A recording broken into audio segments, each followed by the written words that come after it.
5 o'clock, more details on the disturbing case out of Shepherdsville. The mother accused of killing her 2 boys in Bullitt County, Tiffany Lucas, appeared in court today.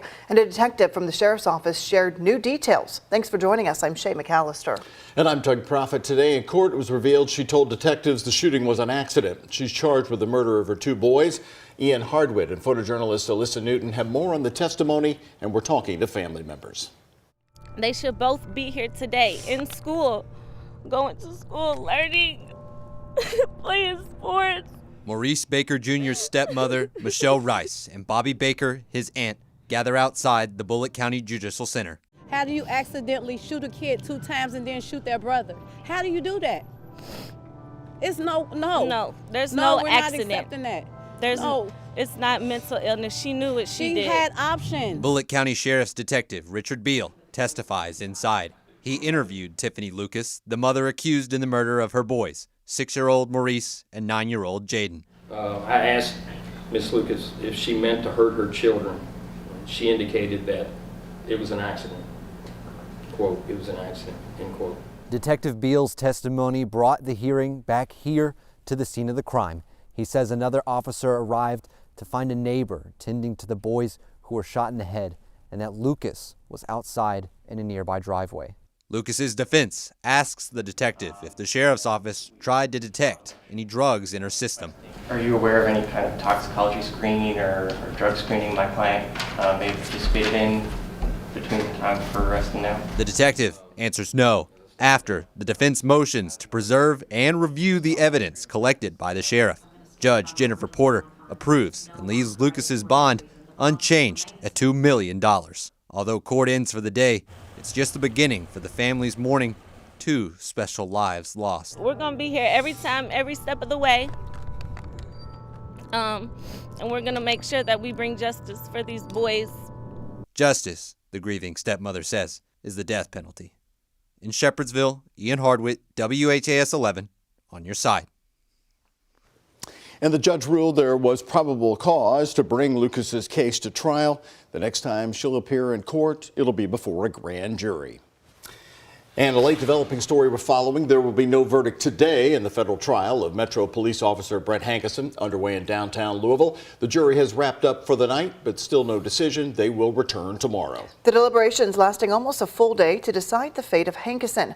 And take a look. Just a few minutes ago, we saw Henerson leaving the courthouse with his attorneys for the night. WHAS11's Alexis Jones has been following the trial since the beginning. She brings us up to date on what happened in court today. The courtroom has been quiet for most of the day as the jury continues to deliberate. 12 people will decide if Brett Henerson violated the rights of Breonna Taylor, her boyfriend, and her next-door neighbors. Deliberations continued at around 9 this morning. Jurors were handed the case Monday evening, but decided to wrap up after nearly an hour and a half in the deliberation room. Moments ago, attorneys and Judge Rebecca Grady Jennings came into the courtroom for the first time to discuss a question from jurors. They asked, when deliberating unreasonable force, does the law allow us to separate the level of force used from the manner in which the force was applied? The judge instructed them to evaluate the jury instructions for each element individually. In Louisville, Alexis Jones, WHAS11, on your side. Again, the jury is expected to return to the deliberation room in the morning. Our crew will be there. You can expect new information as we get it, both on air and on WHAS11.com. The trial of an LMPD officer accused of violating the department's chase policy, leading to the death of a 22-year-old, began today. Trayvon Mitchell's family is suing the police department and Officer Benjamin Sullivan. In July of 2021, Mitchell was killed at the intersection of Dr. W.J. Hodge Street and West Broadway when his family says a suspect sped through a stoplight and hit his moped. The family claims Officer Sullivan ignored the LMPD chase policy and put lives at risk when pursuing the suspect's vehicle after a traffic stop. LMPD says Sullivan was not chasing the suspect at the time of the crash. Investigators say a bus carrying high school students was rear-ended by a semi, killing 3 people and leaving 18 others injured this morning. This is a tragic story that's been unfolding about 4 hours northeast of Louisville. According to an emergency official, it happened about 9 this morning on a highway in Licking County. That's 26 miles outside of the city of Columbus, Ohio. Emergency officials say the bus was carrying students from a school in eastern Ohio. The injured people are being treated at 5 different hospitals in the area. A total of 57 27 people were on board that bus. Now, Ohio Governor Mike DeWine says he has been speaking with students, families, and employees who all have been impacted by the crash. I just want to express my deepest sympathy on behalf of the people of the state of Ohio. To all the families, everyone who has been injured, everyone who family who had a member who died. This is just a tragedy that no one you can hardly ever imagine it. The ABC station in Columbus says the bus was coming from a high school located 2 hours away from Columbus. The band members were heading to Columbus to perform at the Ohio School Boards Association's annual convention this week. Parents and teachers were also on board that bus. Now we want to give you a live look outside at the beginnings of what is going to be a gorgeous sunset. Those clouds really setting the stage there, Doug. These are beautiful sunsets we've been capturing here. Of course, what we need is probably a little bit more cloud cover and some rain to come out of those skies. Let's check in with Colleen on it's what we need, but do we want it? Oh, of course, you know what we wanted and we need it. And how about that forecast? Is it getting any better or any worse for rain chances? Yeah, on Friday, we are going to see some showers for Friday, but the good news is we are going to clear out by the weekend. So we'll get that needed rain and then we'll get that wanted sunshine all weekend long. We are seeing a beautiful sunset, those clouds kind of blocking it out, but still seeing some pretty colors here across town. Mid to upper level clouds staying dry, no rain out there. Sunset is at 5:32, so we're about 25 minutes away.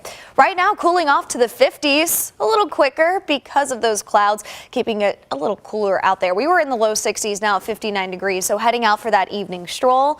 Very quiet. Those clouds won't produce any rain, just a few clouds overnight. Temperatures will be in the 50s here throughout the next few hours. Tomorrow morning, we'll be waking up to the 40s with a high of 71. Beautiful sunshine, crystal blue skies in store, and it's going to be above average not only tomorrow but on Thursday. Our temperatures trending in the low 70s. That south wind is going to pick up. 71 for your high on Thursday, and then that front is going to approach on Friday. So expect cooler temperatures as we head towards this upcoming weekend when that front passes. Of course, with that front and the cool down comes some rain chances. After beautiful sunshine tomorrow and Thursday, that front will approach on Friday, bringing us some scattered showers here across Kentucky. And I will time out those showers for your Friday ahead here coming up shortly. Doug, Shay. All right, Colleen, thank you so much. Just in right here at 5 o'clock, Carrie Butler, TARC's executive director, is stepping away from the job. Butler has been at the helm at TARC since August of 2020. Her resignation will be official at the end of the year.